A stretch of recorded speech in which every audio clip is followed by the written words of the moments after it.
Rapid fire round भी कर लेते हैं। कुछ सवाल पूछूंगी, आपके दिमाग में जो भी पहला आंसर आएगा आप उसको बताइएगा, सोचना नहीं है ज़्यादा। फेवरेट टीचर कौन है, विकास दिव्यकीर्ति या खान सर? मुझे विकास दिव्यकीर्ति सर की विचारधारा अच्छी लगती है। अवध ओझा या खान सर? नहीं, यहाँ पे खान सर है। अच्छा, अवध ओझा या विकास दिव्यकीर्ति?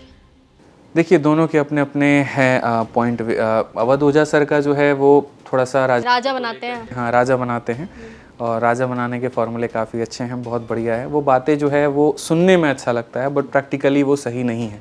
कई बार क्या होता है ना कि हम लाइफ में सफल हो गए हैं, हम बहुत आगे बढ़ गए हैं, ठीक है, लेकिन हम कभी सोच नहीं पाते कि जो हम बोल रहे हैं वो बच्चों तक क्या इम्पैक्ट जा रहा है। जैसे मैंने कहा ना, आज का यूथ पागल नहीं है, उसको सब समझ में आता है।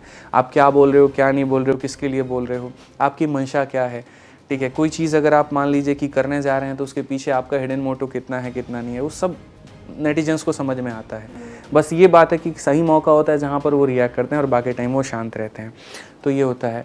तो मुझे लगता है कि अवध ओझा सर की जो कुछ अभी स्टेटमेंट्स काफ़ी वायरल हुई हैं, ठीक है, वो एक अलग कहानी है, लेकिन इसके अलावा मतलब उन्होंने काफ़ी कंट्रीब्यूशन दिया है, मोटिवेट बहुत अच्छा कर देते हैं बच्चों को। मैथ्स का फेवरेट फॉर्मूला? नहीं, वो समझ गई, Vikas Divyakirti sir very close to you. Math का फेवरेट फॉर्मूला? मैथ्स का फेवरेट फार्मूला फॉर्मूले तो कई सारे, सभी हमारा फार्मूला बुक ही हमारा फेवरेट फार्मूला है। कुछ आपने बनाया हो? नहीं है, फार्मूला हम कैसे बना सकते हैं, जो होता है वो बनाना होता है, पढ़ाना होता है बस। अच्छा, अगर आप शिक्षक नहीं होते गणित के तो क्या होते? शायद एक सामाजिक कार्यकर्ता, या फिर जो मैंने ज्वाइन किया था मैं उसी चीज़ में बहुत आगे लेकर के जाता जो कस्टम्स में था मेरा। पाई या फाई, कौन ज़्यादा इंटरेस्टिंग है? पाई।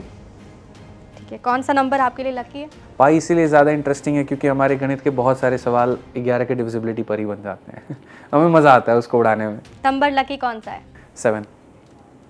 कुछ इसके पीछे की कहानी, कुछ राज है? अच्छा लगता है, मतलब या तो 7 या 4, मतलब हमारा रोल नंबर भी हमेशा यही मिला हमको, ठीक है। और क्या है ना, मतलब धोनी का भी है यार, थाला फॉर अ रीज़न।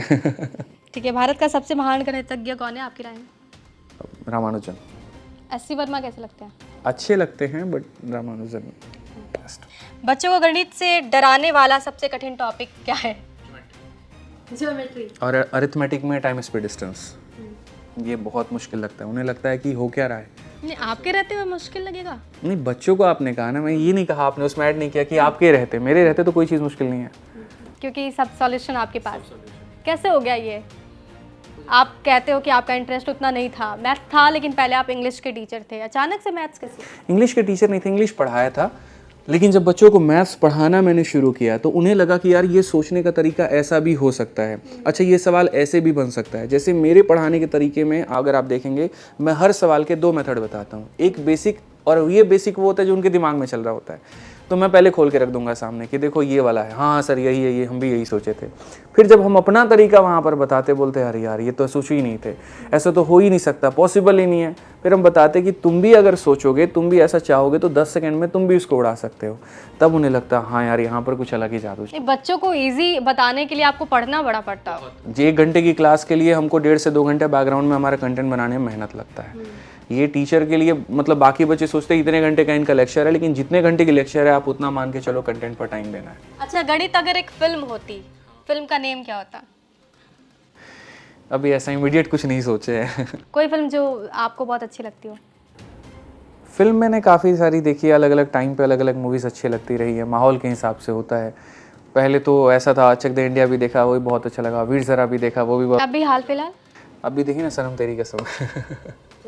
ठीक है, आदित्य सर, लास्ट सवाल आपसे ले लेते हैं कि अगर आदित्य रंजन सर पर फिल्म बनेगी तो फिल्म कैसी होनी चाहिए, आपकी बायोपिक कैसी होनी चाहिए? मैं मतलब बायोपिक में सबसे पहले मैं ये चाहूँगा, एक बच्चों के अंदर में ये थोड़ा सा दिखाना कि अगर जहाँ चाह है वहाँ राह है, अगर तुम चाहोगे कोई चीज़ तो संभव है।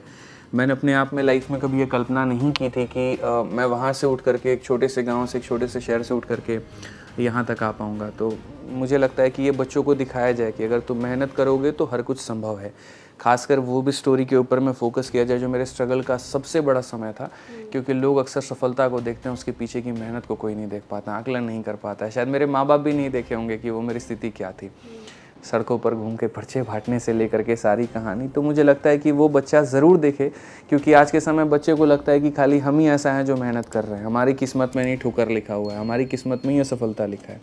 बट उसको ये समझना ज़रूरी है कि आज तुम्हारी किस्मत में सफलता है, कल के तुम एक सफल बन सकते हो। थोड़ा पेशेंस तुमको और रखना पड़ेगा और मेहनत और करनी पड़ेगी। बहुत शुक्रिया हमारे साथ जुड़ने के लिए और बातचीत करने के लिए।